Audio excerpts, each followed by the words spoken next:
Ce conseil de golf est une présentation du nouveau bois de départ Epic Flash de Callaway. Un des premiers éléments qu'un enseignant va voir avec son ou ses élèves, c'est définitivement la prise. Donc, que vous soyez débutant ou que si vous aviez des questions à ce sujet-là, je vous invite à porter attention aux éléments que je souhaite couvrir.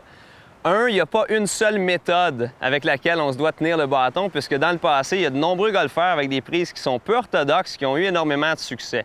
Par contre, il y a 3 éléments qui sont primordiaux à éviter lorsque vous saisissez le bâton. Donc, le premier, c'est d'avoir un bâton qui se situe trop haut dans la paume de la main du gant.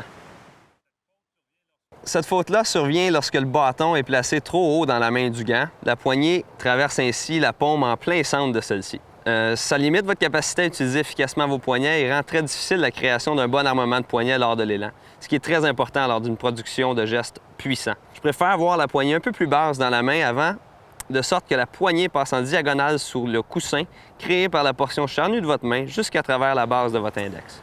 Donc de cette manière-là, en tenant le bâton davantage dans les doigts, les poignets vont jouir d'une belle liberté de mouvement lors de l'élan arrière, ce qui aidera tous les golfeurs à générer puissance et constance. Le deuxième élément que je souhaite couvrir avec vous, c'est lorsqu'on voit la prise, on recommande souvent une prise entrecroisée aux golfeurs.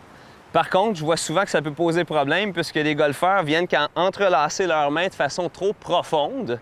De cette manière-là, le bâton vient qu'à se loger dans les paumes.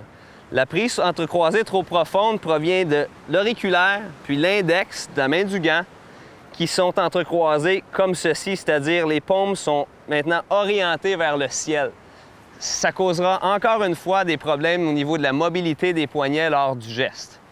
Je préfère que mes golfeurs commencent avec une prise où les 2 paumes se font face, de cette façon-là, pour ensuite prendre la prise à 10 doigts, du moins à leur début. Ensuite, le golfeur peut choisir par convenance ou par confort la prise entrecroisée ou celle superposée, tout dépendamment de laquelle qui les aide à mieux performer. En général, les dames et les enfants vont préférer opter pour une prise qui est entrecroisée puisqu'ils ont des mains et elles ont des mains plus petites. Le dernier point et une grande faute que je vois chez beaucoup d'amateurs, c'est la main arrière, celle qui n'a pas de gants, qui est beaucoup trop faible. J'ai vu très peu de golfeurs dans ma vie qui ont eu du succès avec cette prise-là. La prise faible, elle est définie quand la main arrière enveloppe la poignée en excès. De cette manière-là, le V formé par cette main-ci, le V formé entre l'index puis le pouce, pointe vers l'épaule avant, ce qui est une grande faute. Je préfère que les golfeurs placent leur main arrière légèrement plus sur le côté de la poignée afin que les 2 jonctions de l'index et du pouce pointent vers l'épaule arrière. Beaucoup plus facile de produire un geste puis une séquence qui est cohérente de cette manière-là. Deuxième point, la prise qui est faible, comme ceci, va avoir pour effet d'orienter les épaules du joueur vers l'intérieur.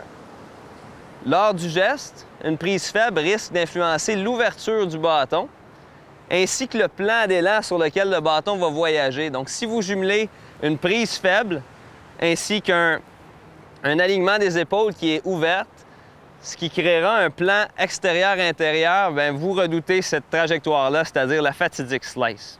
Sachez que ce sont que des recommandations que je vous recommande justement d'expérimenter. Je connais des golfeurs qui ont des prises qui sont un petit peu plus fortes.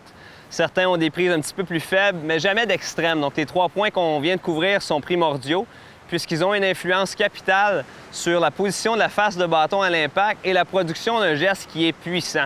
Donc, pour une vérification, je vous recommande de consulter un de vos professionnels de la PGA du Québec, bien entendu.